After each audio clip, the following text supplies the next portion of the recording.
ಇವತ್ತು ನಾವು most common condition ಯಾವ್ದು ನಮ್ಮ ಪ್ರಾಕ್ಟೀಸ್ನಲ್ಲಿ ಕಂಡು ಬರುತ್ತೆ ಅಂತಂದರೆ ಸ್ಕಿನ್ ಟ್ಯಾಕ್ಸು, ವಾಟ್ಸು, ಇಲ್ಲ ಅಂತಂದರೆ ಕಣ್ಣು ತಳಗಡೆ ಒಂದು ಹಳದಿ ಕಲರ್ ಪ್ಯಾಚ್ ಥರ ಕಂಡು ಬರೋದು, ಅದಕ್ಕೆ ಝ್ಯಾಂಥೆಲಸ್ಮಾ ಅಂತ ಹೇಳ್ತೇವೆ. ಇವೆಲ್ಲ ಕಂಡೀಷನ್ ಯಾಕಾಗುತ್ತೆ ಅಂತಂದರೆ ಸ್ಕಿನ್ ಟ್ಯಾಕ್ಸ್ ಇಲ್ಲ ಅಂತಂದರೆ ನಾವು ಮೆಡಿಕಲ್ ಟರ್ಮಲ್ಲಿ ಅನ್ನೋದು ಅಕ್ರೋಕೊಡೋನ್. ಇದು ಮೇನ್ಲಿ ಒಬೆಸಿಟಿ ಇತ್ತಂತಂದರೆ, ಇಲ್ಲ ಡಯಾಬಿಟೀಸ್ ಇತ್ತು, ಇಲ್ಲ ಅಂದರೆ ನಿಮ್ಗೆ ಏನಾದರೂ ತುಂಬ ಸನ್ ಎಕ್ಸ್ಪೋಜರ್ ಆಗ್ತಾ ಇತ್ತು, ಇಲ್ಲ ಕಂಪ್ಯೂಟರ್ ಲ್ಯಾಪ್ಟಾಪ್ಸ್ ಮುಂದೆ ಜಾಸ್ತಿ ಕುತ್ಕೊಂಡು ಅದು ಒಂಥರ ಸ್ಕಿನ್ ರಿಯಾಕ್ಟಿವಿಟಿ ಇರುತ್ತೆ. ಸೊ ಅದರಿಂದ ಏನಾಗುತ್ತೆ, ಅಲ್ಲಿ ಸ್ಕಿನ್ ಜಾಸ್ತಿ ಬೆಳೆದು ಬಿಡುತ್ತೆ, ಅದು ಸಣ್ಣ ಕಪ್ಪಾಗಿ ಕಾಣ್ಬೋದು, ಇಲ್ಲ ಅಂತಂದರೆ ದೊಡ್ಡ ಸ್ಕಿನ್ ಟ್ಯಾಗ್ ಆಗಿ ಕೂಡ ಕಂಡುಬರುತ್ತೆ. ನೆಕ್ಸ್ಟ್ ಬಂದುಬಿಡೋದು ವೈರಲ್ ವಾಟ್ಸ್. ಇದು warts very common condition, especially ಯಾರಲ್ಲಿ ಅಂತಂದರೆ ಮೇಲ್ಸ್ನಲ್ಲಿ. ಯಾಕಂತಂದರೆ ಯೂಶ್ವಲಿ ಮೇಲ್ಸ್ ಎಲ್ಲ ಹೊರಗಡೆ ಬಾರ್ಬರ್ ಶಾಪ್ನಲ್ಲಿ ಹೋಗಿ ಶೇವಿಂಗ್ ಎಲ್ಲ ಮಾಡ್ಕೋತಾರೆ, ಇಲ್ಲ ಅಂದರೆ ಅದು ಒಂದು ಕಡೆ ಮುಟ್ಟಿ ಇನ್ನೊಂದು ಕಡೆ ಅದು ಎಲ್ಲರೂ ಮುಟ್ಟಿದ್ರು ಅಲ್ಲಿ ಕೂಡ ಅದು ಸ್ಪ್ರೆಡ್ ಆಗಿಬಿಡುತ್ತೆ, ಯಾಕಂದರೆ ಅದು ವೈರಲ್ ಇನ್ಫೆಕ್ಷನ್ ಥರ ಇರುತ್ತೆ. ಸೊ ಅದು ಕೂಡ ಮುಖದಲ್ಲಿ, ತಲೆ ಒಳಗಡೆ, ಇಲ್ಲ ಅಂದರೆ ಕೈ, ಕಾಲು, ಉಗುರು ಅಲ್ಲೆಲ್ಲ ಕೂಡ ಕಂಡುಬರುತ್ತೆ. ನೆಕ್ಸ್ಟ್ ಕಾಮನ್ ಯಾರಲ್ಲಿ ಕಂಡುಬರುತ್ತೆ ಅಂತಂದರೆ ಚಿಲ್ಡ್ರನ್ಸ್.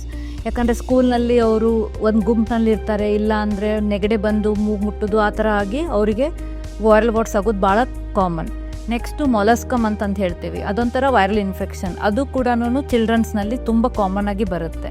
ನೆಕ್ಸ್ಟ್ ಝ್ಯಾಂಥೆಲಸ್ಮಾ ಅಂತಂದರೆ ಒಂದು ಹಳದಿ ಕಲರ್ದು ಪ್ಯಾಚು ನಿಮ್ಮ ಕಣ್ಣು ತಳಗಡೆ, ಇಲ್ಲ ಕಣ್ಣು ಮೇಲೆ, ರೆಪ್ಪೆ ಮೇಲೆ, ಇಲ್ಲ ಅಂತಂದರೆ ಅದು ಚರ್ಮ ತಿನ್ನಾಗಿರುತ್ತಲ್ಲ ಅಲ್ಲೆಲ್ಲ ಕೂಡ ಕಂಡು ಬರುತ್ತೆ. ಇದು ಯಾರಲ್ಲಿ ಅಂತಂದರೆ ಮೋಸ್ಟ್ಲಿ ಕೊಲೆಸ್ಟ್ರಾಲ್ ಯಾರಲ್ಲಿ ಜಾಸ್ತಿ ಆಗುತ್ತಲ್ಲ ಅವರಲ್ಲಿ ಜಾಸ್ತಿ ಕಂಡುಬರುತ್ತೆ.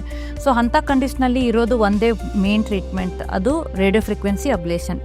ಸೊ ರೇಡಿಯೋ ಫ್ರೀಕ್ವೆನ್ಸಿ ಅಬ್ಲೇಷನ್ ಅಂತಂತಂದರೆ ಇಲ್ಲಿ ನಾವು ಕರೆಂಟನ್ನು ಉಪಯೋಗಿಸಿ ನಿಮ್ಮ ಚರ್ಮದ ಮೇಲೆ ಇರುವ ಏನೇನು ಇವು ಕಾಯಿಲೆಗಳು ಇರ್ತಾವಲ್ಲ ಅದನ್ನು ಸುಟ್ಟು ಅಲ್ಲಿ ನಾವು ಅದನ್ನು ರಿಕವರಿ ತರ್ತೇವೆ.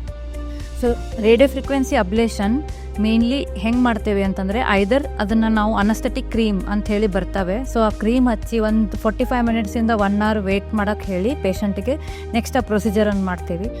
ಇಲ್ಲ ಅಂತಂದರೆ ಅದೇನಾದರೂ ಏನಾದರೂ ಲೀಜನ್ ಇತ್ತು, ಒಂದೇ ದೊಡ್ಡ ಲೀಜನ್ ಇತ್ತು ಅಂತಂದರೆ ಅಲ್ಲಿ ನಾವು ಇಮಿಡಿಯೇಟ್ಲಿ ಅನಸ್ಥೆಟಿಕ್ ಏಜೆಂಟನ್ನು ಇಂಜೆಕ್ಟ್ ಮಾಡಿ ಅಲ್ಲ ಆ ಏರಿಯಾನೆಲ್ಲ ಅನಸ್ಥೆಟೈಸ್ ಮಾಡಿ ಅದನ್ನು ತೆಗೆದುಬಿಡ್ತೇವೆ.